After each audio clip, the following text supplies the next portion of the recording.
बहुत ध्यान से सुनिएगा। एक अम्बरीश नाम के एक छत्र सम्राट राजा थे, और इनके राज्य में कितना आता था? बोले तीनों लोक, सप्तद्वीप।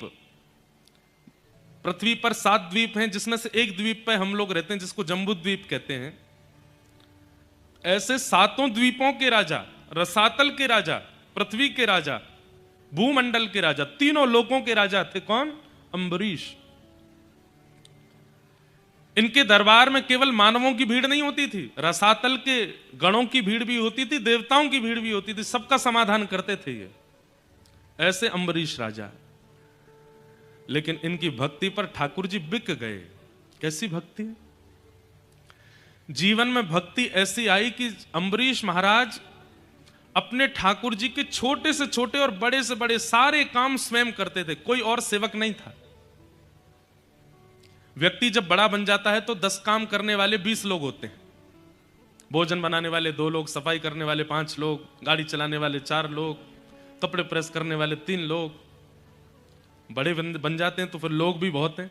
घर में रहने वाले लोग 2 और कार्य करने वाले लोग 100। ऐसे ऐसे घरों में भी गए हैं। इतना विशाल घर, रहने वाले 2 ही लोग हैं, पर काम करने वाले 100 लोग हैं। लेकिन अम्बरीश महाराज जी की एक विचित्रता थी कि इनके राज्यपाट के काम करने वाले तो लाखों लोग थे, लेकिन ठाकुर जी की सेवा का A to Z सारा काम अम्बरीश महाराज अपने हाथ से करते थे। A to Z का मतलब, वस्त्र भी स्वयं सिलते थे ठाकुर जी के, भोजन भी स्वयं बनाते थे, आटा भी स्वयं गूंदते थे। भागवत जी में तो ऐसा भी वर्णन आता है, इनके चरित्र में वर्णन करते हैं आचार्य चरण, कि पूरे 24 घंटे में केवल एक बार मुकुट पहनते थे सिर पे, और वो मुकुट पहनते थे जब सभा में जाते थे। सभा में जाके सभा को संबोधित करते, सबके कार्य आदि करने के बाद उसके बाद मुकुट उतार देते, स्वाफा अपनी कमर पर बांधते, सिर पर एक पगड़ी पहन लेते और कंधे पर एक स्वाफी रख करके हाथ में ली झाड़ू और लग जाते अपने ठाकुर जी की सेवा में। मंदिर धोना, मंदिर साफ करना, ठाकुर जी के वस्त्र बनाना, ठाकुर जी के लिए नए नए। पत्नियों को भी अधिकार नहीं था कि ठाकुर जी की सेवा में झांकें। उनसे कहा तुम अपनी सेवा करो, हमारी ठाकुर जी की सेवा में कोई नहीं आएगा।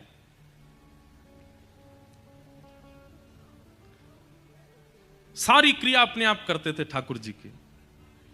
इत्र भी स्वयं बनाते थे ठाकुर जी के लिए, बाजार से खरीदा हुआ नहीं। ये बात हम आपको इसलिए बता रहे हैं, सेवा घर में आ गई है, प्रयास करो ज्यादा से ज्यादा ठाकुर जी की सेवा में घर की वस्तु का प्रयोग हो, बाहर की नहीं। यह भी एक सेवा का स्वरूप है। आप सब कुछ स्वयं सिद्ध करके ठाकुर जी को धराते हैं। ठाकुर जी को पता तो चले कि आप उनसे मिलने के लिए और उनकी प्रेम लक्षणा भक्ति प्राप्त करने के लिए कितने उत्सुक हो। अम्बरीश महाराज एक दिन आटा गूंद रहे थे। सप्तद्वीप के राजा, तीनों भुवनों के राजा आटा गूंद रहे हैं। पत्नी कभी कभी कहती, ये काम तो आप हमें भी दे सकते हैं। बोले, देवी मैं तुम्हारे आगे हाथ जोड़ूं, तुम जो कहोगे सो दूंगा, पर ठाकुर जी की सेवा मुझसे मत मांगो, ये मेरा अधिकार है, मुझे करने दो, मैं अपने हाथ से करूंगा। पता नहीं तुम कैसे करो। आज एक किसी भक्त का ये प्रश्न भी आया, उसका उत्तर भी देंगे। एक दिन अम्बरीश महाराज सोच रहे थे, ऐसी कौन सी सेवा है जो मुझसे नहीं होती है लेकिन ठाकुर जी के चरणों में आती है।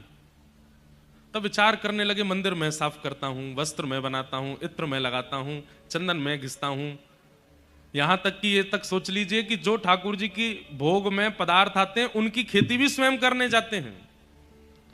स्वयं ही सब्जी बोते हैं, स्वयं ही धान लगाते हैं, स्वयं ही आटा आदि सब कुछ स्वयं ही करते हैं, कोई बाहर की वस्तु नहीं। मतलब धनवान होने का, राजा होने का इससे बढ़िया उनको कोई और कारण नहीं लगा कि मेरे पास सब कुछ है तो सब कुछ ठाकुर जी को लगा दूं। एक दिन मन में विचार करने लगे, कोई एक सेवा तो ऐसी है जो मैं नहीं करता हूं लेकिन फिर भी ठाकुर जी के पास जा रही है। तब उन्होंने सोचा कि जो मैं आटा गूंद रहा हूं, ये आटा तो पहले बीज था, ये आटा कैसे बना? बोले, ओहो, चक्की में पीसने से। चक्की में कौन पीसता है? महामंत्री को बुलाया, बोले हमारा आटा कहां से पिस के आता है? बोले, महाराज जी ये तो बाहर एक चक्की वाले हैं, उनके यहाँ आटा चक्की पे पिस के आता है। बोले, उनसे कहो चक्की हमारे घर में लगवा दें। सुन करके मंत्री महामंत्री सब सिर पकड़ के बैठे। बोले, महाराज वैसे ही आप इतने सारे काम कर, अब आटा भी आप ही पीसेंगे? बोले, जितना कहा जाए उतना करो, चक्की मंगवाओ। चक्की आई। अम्बरीश राजा आनंदित हो रहे हैं, आहा अब आटा भी मैं ही पीसूंगा। चक्की लगाने के बाद में उसमें गेहूं डालें, पीसें। पूरा राज्य हैरान है, बोले कैसा। देखिए एक बात सुनिए, इस स्थिति को आप क्या समझते हैं? अम्बरीश राजा ने ठाकुर जी को नहीं पकड़ रखा है, ठाकुर जी ने अम्बरीश को पकड़ रखा है। दो स्थिति होती हैं, आप ठाकुर जी को पकड़ो एक बात, ठाकुर जी आपको पकड़े विशेष बात। यहां पर बैठा मुझसे पीछे तक हर व्यक्ति 95%, 99% तक व्यक्ति वो है जिसने ठाकुर जी को पकड़ रखा है। हम आप में से कोई 1% होगा जिसको ठाकुर जी ने पकड़ रखा है। और ठाकुर जी जिसको पकड़ लेते हैं वो ऐसा ही हो जाता है, उसको आलस से नहीं आता, उसके मन में कोई और विकार विचार नहीं आते, उसको सर्वस्व रूप से ठाकुर जी का रहना है। कई माताओं में भी ऐसा स्वभाव होता है, वो अपने बालक को किसी और के हवाले नहीं करते, स्वयं ही उसको तैयार करेंगे, स्वयं नहलाएंगे, स्वयं पवाएंगे, सब कुछ करेंगे, घर के काम भी हैं, लेकिन फिर भी अपने बालक, आजकल ऐसी माताएं कम हो गई हैं, पर फिर भी अपने बालक की सर्वांगीण सेवा मां का करना उसका एक सौभाग्य लगता है उनको। ऐसी ठाकुर जी की सेवा। चक्की पीस रहे थे, इतने में ठाकुर जी प्रकट हो गए, शंख चक्र गदा पद्मधारी श्रीमन नारायण भगवान चक्की पीसने से प्रसन्न होकर प्रकट हो गए अम्बरीश राजा के यहाँ। अम्बरीश, मैं तुमसे बहुत प्रसन्न हूं, मैं तुमसे बड़ा आनंदित हूं, तुम्हारी भक्ति, तुम्हारी सेवा ने मुझको लूट लिया है। हम आप होते तो क्या करते? तुरंत उठ के जाते, ठाकुर जी को प्रणाम करते। अम्बरीश राजा क्या बोले? भगवान अभी कुछ गेहूं रह गए हैं, अभी आप वापस चले जाओ, वापस जाके विराजमान हो जाओ, पहले सेवा पूरी कर लूं, आटा गूंदना है, भोग का समय हो रहा है, मुझे आटा गूंद करके फिर बढ़िया रोटी सब्जी बना करके आपका भोग भी लगाना है। अब आप बीच में आकर के विक्षेप कर रहे हैं, समय बढ़ जाएगा, भोग का समय निकल जाए, अभी आप जाओ यहां से, तुरंत जाओ, बाद में आना, जब मैं फ्री हूं तब आना। भगवान बोले कितना विचित्र है बताओ, सेवा के मध्य में ठाकुर जी भी प्रकट हो जाए तो ठाकुर जी से कह रहे हैं कि आप जाओ, सेवा उनके लिए ठाकुर जी से भी बड़ी है। ऐसों को मिलते हैं ठाकुर जी। एक दिन अम्बरीश चक्की पीस रहे थे, तभी ठाकुर जी आ गए। सामने नहीं आए, बोले सामने आता हूं तो डांटता है मुझको, पीछे आ गए और पीछे खड़े होकर के देखा भगवान ने कि अम्बरीश राजा को इतने पसीने आ रहे हैं और पूरा शरीर जो है पसीने में हो गया है चक्की पीसते पीसते, और ना कोई पंखा है ना कोई हवा है। सेवा में अपनी सेवा कराना ये भी सेवा अपराध है। ठाकुर जी की सेवा कर रहे हैं, तुम मेरी सेवा करते रहो, ये भी नहीं। तब भगवान ने मन में विचार किया और अपने पटका से ठाकुर जी ऐसे हवा करने लगे। तभी अम्बरीश जी ने देखा कि उनको चंदन की सुगंधी आ रही है, आहा बड़ी सुंदर सुगंधी, बड़ी सुंदर व्यार हवा की आ रही है। थोड़ी देर के लिए रुक गए, अचानक नेत्र खोले, मेरी सेवा रुक गई, कौन कौन हवा कर रहा है? पीछे देखा तो ठाकुर जी हवा कर रहे थे अपने पटका से। अम्बरीश तुम इतनी सेवा करते, देखो कितने पसीने आ रहे हैं। भगवान मैं ये सेवा आपको प्रकट करने के लिए नहीं कर रहा, आपको प्रसन्न करने के लिए कर रहा हूं, ताकि आप राजी रह करके खूब प्रेम से प्रसाद पाओ, सो उठो, स्नान करो, खूब आनंद करो, मेरे राजभवन से कभी ना जाओ। इतने प्रसन्न रहते हैं ठाकुर जी अम्बरीश राजा से। त्रिलोकी राजा, सप्त द्वीपों का राजा अम्बरीश, वो ऐसी सेवा करते हैं, और हम 200 गज के मकान में रहते हैं, फिर भी हमारे पास कितनी व्यस्तता है कि ठाकुर जी का श्रृंगार करने के बाद आरती की सेवा दूसरे तुम कर देना, रात्रि में तुम कर देना, आदि आदि सब। ठाकुर जी की सेवा स्वयं हो, संपूर्ण स्वयं हो। बाकी घर के सारे काम करने के लिए हजारों लोग लग जाएं, पर ठाकुर जी की सेवा, ठाकुर जी अगर आपके घर पर विराजमान है, उनकी संपूर्ण सेवा आपके द्वारा हो। किसी बहन ने पूछा कि महाराज जी आप कहते हैं क्रोध नहीं करना चाहिए, मुझे क्रोध आता है। और उन्होंने कहा कब क्रोध आता है? जब महीने में कुछ दिन में सेवा नहीं कर पाती तो माता जी सेवा करती हैं, और हमारी माता जी जो है वो ऐसी सेवा करती हैं कि उनकी सेवा देख के मुझे फिर गुस्सा आता है कि ऐसी सेवा क्यों। देखो ये गुस्सा नहीं है, ये चिंता है कि मेरे ठाकुर जी की सेवा ये ऐसे क्यों कर रही है। दूसरी बात, ठाकुर जी आपके घर पे विराजमान है, अब आपके प्रति उनका प्रियतमा का भाव है या मैया का भाव है, जो भी भाव है, तो आपके जितने भी संबंधी हैं वो सब भी ठाकुर जी के ही हैं। आप यदि ठाकुर जी की मैया हो तो आपकी मैया ठाकुर जी की दादी हैं। तो महीना में कुछ दिन ठाकुर जी का मन होता है मैं भी दादी की गोद में बैठूं। और दादी तो बड़ी बूढ़ी होती हैं, वो कैसे भी खिलावें कैसे भी करें, बालक का बुरा थोड़ी चाहती हैं। तो उस भाव से आप उनकी बात का, उनकी इस लीला का बुरा नहीं माना करो, उसको स्वीकार कर लिया करो। फिर किन्हीं का भाव, एक और भाव है कि आपने कल की कथा में बताया था कि कुछ लोगों को लगता है कि उन्हें ठाकुर जी की प्राप्ति महीने 2 महीने या साल भर में के अंदर हो जाए। मुझे उनकी प्राप्ति की इच्छा तो नहीं, किंतु मुझे भय रहता है कि ठाकुर जी मेरे चित्त से चले ना जाएं और मेरे लाल जी को मैं भूलूं ना। ये भय अच्छा है, ये चिंता अच्छी है। कई लोगों को तो फर्क ही नहीं पड़ता, पर आपको ये चिंता तो बनी हुई है। ऐसी चिंता का एक प्रसंग आता है। नारद जी महाराज वृंदावन गए, तो वृंदावन पहुंचते ही उन्होंने देखा कि एक गोपी यमुना जी के तट पर बैठी आंख लगाए ध्यान कर रही थी। तो नारद जी बोले, भैया बद्रीनाथ में तपस्वी देखे हैं, केदारनाथ में तपस्वी देखे, पर वृंदावन में तपस्वी? वृंदावन तो प्रेम रस की भूमि है, यहां पर कौन किसको धारण करने के लिए तपस्या कर रहा है? अरे गोपी, किसको चित्त में धारण करने के लिए तपस्या कर रही हो? गोपी ने नेत्र खोल करके कहा, नहीं नहीं नारद जी, किसी को धारण करने के लिए तपस्या नहीं कर रही हूं। तो बोले, कन्हैया अड़ करके चित्त में बैठे हैं, और ये जब जब चित्त में बैठे रहते हैं, ना मैं रसोई का काम कर पाती, ना कोई और काम मुझसे बनता, इसलिए यमुना जी के तट पे आके मैं आंख बंद करके इनसे प्रार्थना कर रही हूं कि थोड़ी देर के लिए चित्त से चले जाओ ताकि मैं घर के काम करूं। इनसे प्रार्थना कर रही हूं कि थोड़ी देर के लिए चित्त से निकलो। ये तो अच्छी बात है कि आपको ये चिंता है कि ठाकुर जी आपका त्याग ना करें, ये भय बने रहना अच्छा है। तो इसमें कोई बड़ी बात, बुरी बात नहीं है, अच्छी बात है। ठाकुर जी की प्रत्येक सेवा अपने हाथ से करो, अपने भाव से करो।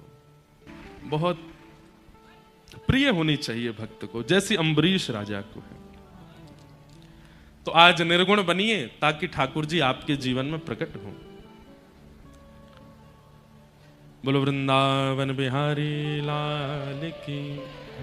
कल हम लोग कुंती जी का प्रसंग सुन रहे थे। कुंती भुआ ने भगवान की स्तुति गाई। तत्पश्चात ठाकुर जी द्वारिका को प्रस्थान करने लगे तो भीष्म पितामह ने आकर के श्री युधिष्ठिर जी महाराज ने आकर के भगवान से प्रार्थना की, मेरी शंका का समाधान करो। और उस समाधान के लिए ठाकुर जी युधिष्ठिर आदि पांडवों को लेकर के भीष्म पितामह के पास गए, और श्री भीष्म पितामह जी ने भगवान की वहां स्तुति गाई। बहुत सुंदर प्रसंग है, सबको हम प्रणाम मात्र करते हैं। उत्तरा के गर्भ के बालक ने जन्म लिया, जिसकी कल भगवान ने गर्भ में प्रवेश करके रक्षा की, वही बालक परीक्षित कहलाए। धीरे धीरे परीक्षित बड़े हुए। भगवान के स्वधाम गमन की खबर पड़ते ही पांडवों ने स्वर्गारोहण किया, स्वर्ग को प्रस्थान किया, परीक्षित को राजा बना दिया। अब परीक्षित राजा हैं, एक छत्र सम्राट हैं। परीक्षित जी के चित्त में आया, मैं एक बार नगर भ्रमण को जाऊं, देख करके आऊं कैसा सब भाव नगर में है। तभी परीक्षित जी को एक काला काला व्यक्ति दिखाई दिया, जिसका स्वरूप काला था ऐसा नहीं, उसके विचार, उसकी दृष्टि, उसकी क्रिया सब में कालापन था। और वह व्यक्ति कोई और नहीं, कलयुग था। कलयुग ने धर्म को बंधी बना रखा है, जिसके 3 पैरों को कलयुग काट चुका है, चौथे पैर को काटने का प्रयास कर रहा है। धर्म के 4 चरण होते हैं, सत्य, दान, दया और पवित्रता। आप धार्मिक हैं तो आपके अंदर ये 4 लक्षण होने चाहिए, सत्य, दान, दया और पवित्रता। कई लोगों को ऐसा लग गया होगा कि हम में तो ये चारों हैं, सत्य भी है, दान भी है, दया भी है, पवित्रता भी है। पर नहीं, आप धोखे में हैं। आप सत्य किसको मानते हैं? आप वाणी को सत्य मानते हैं, बोलने को सत्य मानते हैं, पर वास्तविक में सत्य क्या है? क्रिया सत्य हो, आपका कर्म सत्य हो, और मुझे नहीं लगता कि आज के इस भयंकर कलिकाल में कोई भी व्यक्ति सत्य का आचरण कर पाता है। किसी ना किसी रूप में असत्य का आचरण हमको करना ही पड़ता है, तभी तो ये कलयुग है और इसका प्रभाव हमारे ऊपर है। सत्य। दूसरी स्थिति का नाम है दान। हम लोग सोचते हैं कि धन का दान करना ही श्रेष्ठ दान है। बहुत ध्यान से सुनिएगा, श्रेष्ठ दान किसको कहते हैं? जो आपने दिया और लेने वाले से, आपके देने से आपसे भी खर्च नहीं हुआ और लेने वाले ने भी जब खर्च किया तो उससे भी खर्च नहीं हुआ, ऐसा दान वो श्रेष्ठ माना जाता है। और ऐसा दान केवल एक वस्तु का होता है, ज्ञान का दान। न देने वाले से खर्च होता है, न लेने वाला खर्च करे तो उससे खर्च होता है, बढ़ता ही रहता है। भक्ति का दान, वह भी कभी खर्च नहीं होता। प्रेम का दान, वह भी कभी खर्च नहीं होता। हम लोग भक्ति, ज्ञान, प्रेम, इनके अलावा सब दान करते हैं। घर पे आए व्यक्ति के साथ में व्यवहार के रूप में केवल औपचारिकता रखते हैं, प्रेम नहीं रखते। समाज के साथ में केवल और केवल अपने धन का दान दिखा करके घोषणा करवाते हैं हमने इतना दान किया, ताकि प्रचार हो। यह दान है। प्रेम का दान, सद्व्यवहार का दान, ज्ञान का दान, ये सबसे बड़ा दान है। हम चले जाएंगे, हमारा चेहरा भी हो सकता है कुछ साल बाद भूल जाए व्यक्ति, लेकिन यहां कही गई 7 दिनों की कोई एक बात जो उसके हृदय में बैठ गई होगी वो कभी नहीं जाएगी। यही दान है। जाती है, पर उसके द्वारा कही गई बातें इस ब्रह्मांड में भ्रमण करती रहती है।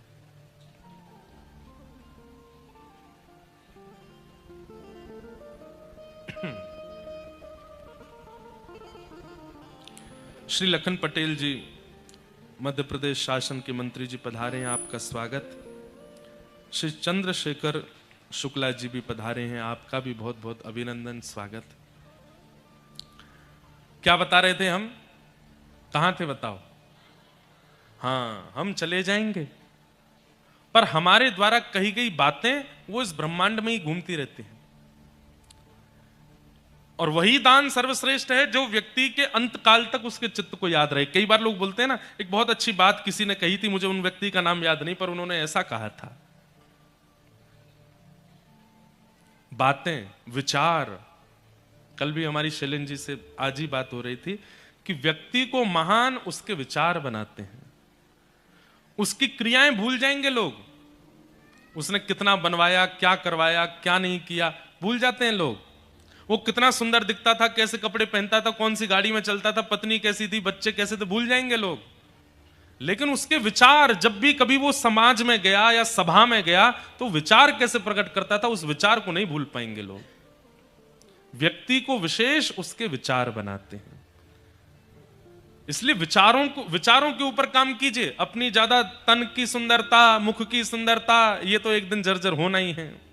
आंखों पे पड़ेगा जाला, नाक से बहेगा नाला, लाठी से पड़ेगा पाला, ये तो सबके साथ होना है।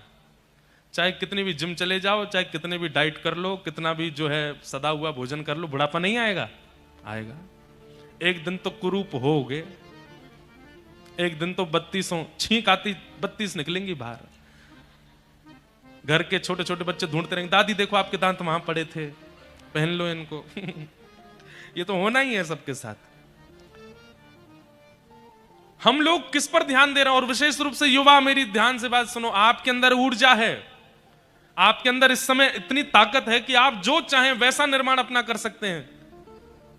कल मुझे कोई बोला, महाराज जी बहुत बड़ी कृपा हो गई है आजकल आपकी कथाएं, और भारत के हमारे पूज्य प्रेमानंद जी महाराज, हमारे बागेश्वर वाले महाराज जी, और भी कई संत महापुरुषों के प्रयास से अब बच्चों के लुक्स भारतीय होते जा रहे हैं। नहीं तो बीच में तो ऐसे खड़े होने लगे थे, बीच बीच में फटे कपड़े पहन के घूमते थे, उल्टा सीधा सब करने लगे थे। अब दोबारा से तिलक चंदन शुरू हो रहा है, अब दोबारा से व्यवस्थित हो रहे हैं। अभी भी हैं कुछ लोग जिनकी फसलें खड़ी हैं।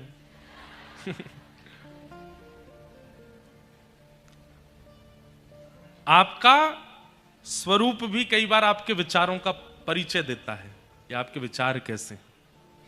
आपके उठने बैठने चलने का ढंग भी कई बार बता देता है कि आप क्या सोचते हैं। इसलिए नेत्रम वक्त्रम विकारेण, इन तीनों को शुद्ध रखिए। नेत्रों को ज्यादा चपल मत बनाइए, कभी यहां मटकते हैं, कभी उधर देखते हैं, कभी इधर देखते हैं, एक बार में इधर इधर। जो बहुत नेत्र जिनके घूमते हैं, समझो कि चित्त में कुछ चल रहा है, खलबली है। वक्त्रम, वाणी में शब्दों का प्रयोग कैसा होता है। अब एक कई पहले हम घरों में जाते थे प्रसाद पानी, अब नहीं जाते। तो जब किसी के घर जाते तो एक बार एक के घर गए, बोल रहे हैं आपको दाल डाल दूं। मैंने कहा डाल दूं क्या होता है। ऐसे बोलिए परोस दूं। डाल दूं शब्द क्या होता है, रोटी डाल दूं, पराठा डाल दूं। हमारे यहां तो ऐसे बोलते हैं भाई बाहर गैया खड़ी है, रोटी डाले आओ। भैंसा डोल रहे हैं, उनको कुछ पराठा डाले आओ। जीव जंतुओं को डालते हैं, मानवों को तो परोसते हैं। शब्दों का चयन बताता है कि आपकी स्थिति कैसी। प्रणाम करने का तरीका बता देता है कि आप कैसे आचार्य के संरक्षण में रहते हैं, आप कैसे प्रणाम करते हैं। प्रणाम की मुद्रा से पता चल जाता है केवल फोटो खिंचाने आए हैं, प्रणाम करने नहीं आए। इसलिए भैया नेत्रम वक्त्रम और विकारेण, अपने विचारों को शुद्ध करेंगे तो नेत्र भी शुद्ध हो जाएंगे, वाणी भी शुद्ध हो जाएगी और आपके शरीर के विकार भी शुद्ध हो जाएंगे। विचारों की शुद्धता बहुत आवश्यक है। और विचार शुद्ध किससे होते हैं, सत्संग से। सत्संग करोगे, वैष्णवों का संग करोगे, विचारों को, उनकी बातों को सुनोगे, उनसे विचार शुद्ध होते हैं। तेरी शरण में आके मैं